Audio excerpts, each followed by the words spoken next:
Hello दोस्तों, कैसे हैं आप लोग। उम्मीद है आप सब अच्छे होंगे। देखिए, राजस्थान पॉलिटी की चतुश्रेणी कर्मचारी की अपनी पॉलिटी की सीरीज चल रही है राजस्थान पॉलिटी की। तो उसमें हमने 4 टॉपिक कर चुके हैं। आज 5वां टॉपिक है। ये सारे वीडियो आपको प्ले लिस्ट में मिल जाएंगे।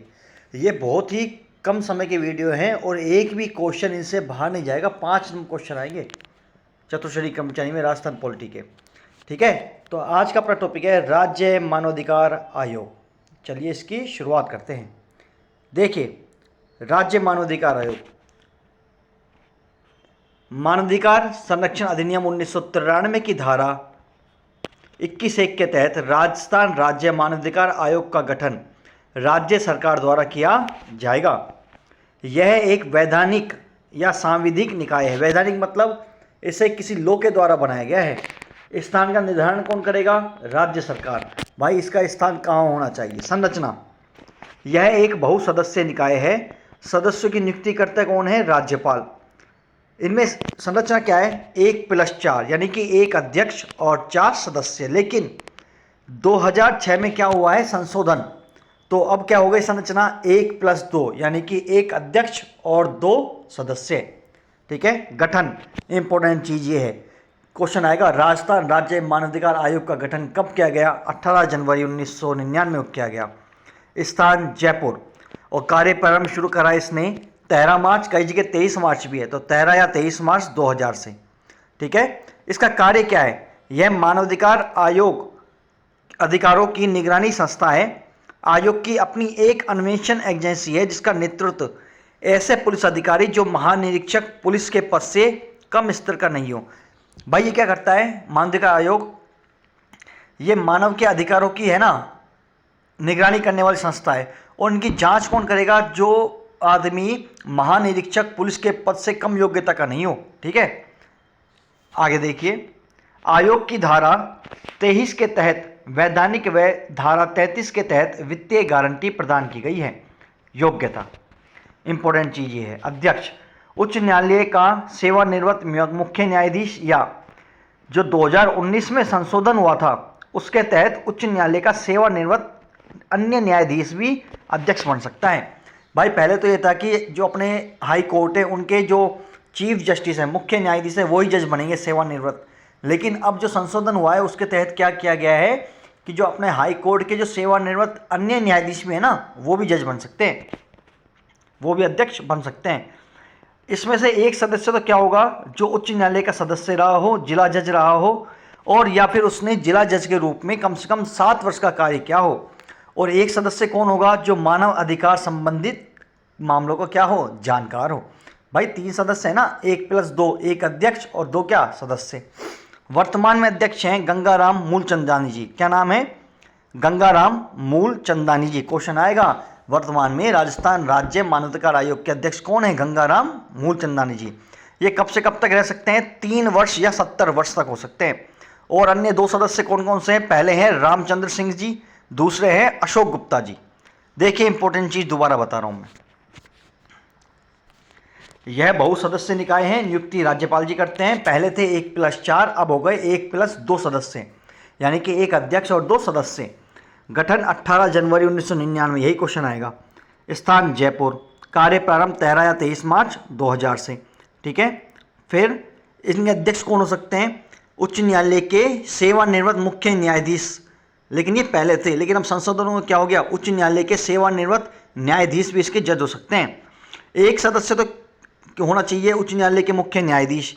ठीक है, उच्च न्यायालय का सदस्य रहा हो या जिला जज रहा हो। और दूसरा सदस्य किसका होना चाहिए? जिसे मानव अधिकार संबंधित मामलों की क्या हो? जानकारी। वर्तमान में अध्यक्ष गंगाराम मूलचंदानी जी। कार्यकाल 3 वर्ष या 70 वर्ष। सदस्य रामचंद्र सिंह जी और दूसरे सदस्य अशोक गुप्ता जी। चलिए आगे देखते हैं।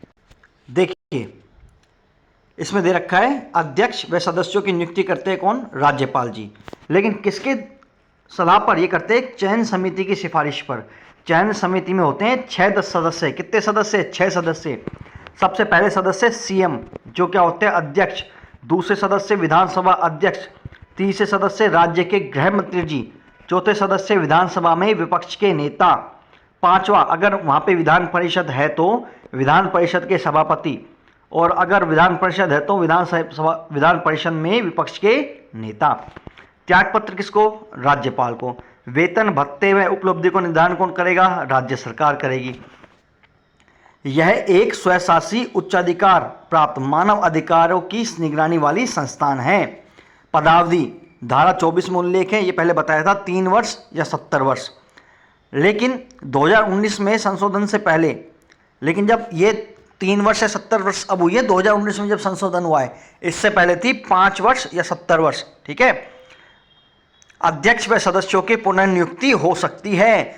मानवाधिकार आयोग में अध्यक्ष और सदस्यों की पुनर्नियुक्ति हो सकती है, परंतु भारत सरकार व राज्य सरकार में कोई अन्य पद ग्रहण नहीं करेगा। ठीक है।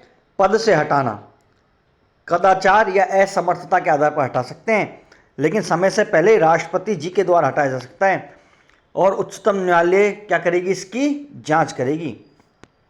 रिपोर्ट आयोग अपनी रिपोर्ट राज्य सरकार को प्रस्तुत करता है, ना कि राज्यपाल को। सबसे इंपॉर्टेंट चीज ये है कि राज्य मानवाधिकार आयोग अपनी रिपोर्ट किसको देता है? राज्यपाल को नहीं, राज्य सरकार को देता है। फैक्ट, कांता कुमारी भटनागर ये अपने क्या है, पहली तो अध्यक्ष थी मानवाधिकार आयोग की और पहली ही महिला अध्यक्ष थी। पहले जो शुरू में 4 सदस्य थे वो थे, देखिए भाई 1+4 था ना पहले, अमर सिंह गोदारा, R.K. आकोदिया, B.L. जोशी, आलम शाह खान। ठीक है। तो अपने मानवाधिकार आयोग की पहली अध्यक्ष कौन थी? कांता कुमारी भटनागर। महिला अध्यक्ष भी यही थी और यह मद्रास हाईकोर्ट की प्रथम महिला मुख्य न्यायाधीश भी थी। इनका कार्यकाल सबसे छोटा कार्यकाल रहा था। दूसरे अध्यक्ष थे एस सगीर अहमद। क्या नाम है? एस सगीर अहमद। यह सर्वोच्च न्यायालय के न्यायाधीश भी रहे हैं। चलिए देखते हैं इस पन्ने में इंपॉर्टेंट चीज। सबसे पहले नियुक्ति कौन करता है? भाई राज्यपाल। 6 लोगों की कमेटी होती है, लेकिन जिनमें एक सीएम अध्यक्ष, दूसरा विधानसभा अध्यक्ष, तीसरा राज्य गृह मंत्री, चौथा विपक्ष के नेता विधानसभा में। अगर विधान परिषद है राज्य में, राजस्थान में तो है ही नहीं, ठीक है, तो विधान परिषद के सभापति और विधान परिषद के विपक्ष के नेता। ठीक है। इनकी पदावधि क्या है? 3 वर्ष या 70 वर्ष, लेकिन पहले 2019 में संशोधन से पहले क्या थी? 5 वर्ष या 70 वर्ष। ठीक है। आगे देखते हैं। आयोग अपनी रिपोर्ट किसको देता है? राज्य सरकार को, ना कि राज्यपाल को। सबसे पहले कौन थी? कांता कुमारी जी भटनागर, और ये महिला अध्यक्ष भी थी और ये मद्रास हाईकोर्ट की पूर्व महिला मुख्य न्यायाधीश भी रह चुकी है। इनका कार्यकाल सबसे छोटा था। ठीक है। फिर थे एस सगीर अहमद। चलिए आगे का पेज देखते हैं। उनके बाद थे नागेंद्र कुमार जैन जी। ये कर्नाटक और मद्रास हाईकोर्ट के न्यायाधीश भी रह चुके हैं। ये हिमाचल प्रदेश के लोकायुक्त भी रहे हैं और राजस्थान और भारत सरकार के बार काउंसिलिंग के अध्यक्ष रहे हैं। अब तक कितने सदस्य आए मानवाधिकार आयोग में? ये आए 5। सबसे पहले कांता भटनागर जी, फिर सगीर अहमद, NK जैन, प्रकाश टाटिया, और अब कौन है? गोपाल कृष्ण व्यास। देखिए प्रकाश टाटिया जी के बारे में क्या है कि राजस्थान हाईकोर्ट के पूर्व मुख्य न्यायाधीश भी रहे हैं। फिर है गोपाल कृष्ण व्यास, जो अभी वर्तमान में क्या है? अध्यक्ष। देखिए सबसे इंपॉर्टेंट चीज अभी आएगी कि मानवाधिकार आयोग को दंत विहीन बाघ या कागजी शेर किसने कहा है? HL दत्तू। किसने कहा है? HL दत्तू। और सदस्यों में सबसे छोटा कार्यकाल किसका रहा है? ये रहा है नमो नारायण मीना जी का। किसका? नमो नारायण मीना जी का। और अध्यक्ष में कांता कुमारी भटनागर जी का। ठीक है। आयोग का स्थान यह कौन तय करता है? अध्यक्ष। कार्यप्रणाली का निर्धारण आयोग स्वयं तय करता है। ठीक है। इनके जो कार्यवाहक अध्यक्ष रहे हैं, चलिए उनको देखते हैं। अमर सिंह गोदारा जी, जगत सिंह जी, HR कुडी, पुखराज सिखी, महेश चंद्र शर्मा। अब तक कितने सदस्य रह चुके हैं इनके? 14 सदस्य रह चुके हैं। यह मामलों में हस्तक्षेप नहीं कर सकता, मतलब ये जांच तो कर सकता है लेकिन दंड नहीं दे सकता। ठीक है। और किन मामलों में हस्तक्षेप नहीं कर सकता? 1 वर्ष पुराने मामले में, सेना से संबंधित मामले में, श्रम व उद्योग से संबंधित मामले में। ठीक है। संपत्ति के अधिकार में, संविदागत बाध्यता में, ऐसा मामला जो न्यायालय के अधीन हो उसमें भी हस्तक्षेप नहीं कर सकता। यह केवल राज्य सूची और समवर्ती सूची से संबंधित विषयों की जांच कर सकता है, संघ सूची से संबंधित विषयों की जांच नहीं कर सकता। देखिए इस पेज में इंपॉर्टेंट चीज क्या क्या है। अब तक कितने अध्यक्ष रह चुके हैं? 5। कांता कुमारी भटनागर, सगीर अहमद, एन.के. जैन, प्रकाश टाटिया, गोपाल कृष्ण व्यास, जो कि अभी क्या है, हाल फिलहाल वर्तमान में। एच.एस. दलतुलसी ने क्या बोला इनको? मानवाधिकार आयोग को दंतहीन बाघ और कागजी शेर कहा है। सदस्यों में सबसे छोटा कार्यकाल रहा है नमो नारायण मीना जी का रहा है। ठीक है। कार्यवाहक अध्यक्ष कौन कौन रहे हैं? अमर सिंह गोदारा जी, जगत सिंह जी, एच.आर. कुडी, पुखराज सिक्की, महेश चंद्र शर्मा। अब तक सदस्य रह चुके हैं 14। यह जांच कर सकता है लेकिन दंड नहीं दे सकता। किन किन मामलों में जांच हस्तक्षेप नहीं कर सकता? 1 वर्ष पुराना मामला, सेना से संबंधित मामला, श्रम व उद्योग से संबंधित मामले व स्पष्ट अनाम व अकारण परेशान करने वाले मामले, और ऐसे मामले जो अभी न्यायालय में विचाराधीन हैं। यह राज्य सूची और समवर्ती सूची से संबंधित मामलों की जांच कर सकता है, संघ सूची की नहीं कर सकता। देखिए, हमने राज्य मानवाधिकार आयोग खत्म कर लिया है। ठीक है। अगले लेक्चर में हम कुछ नया टॉपिक देखेंगे। तब तक के लिए चैनल को लाइक कीजिए, शेयर कीजिए और सब्सक्राइब कीजिए। जय हिंद, जय भारत।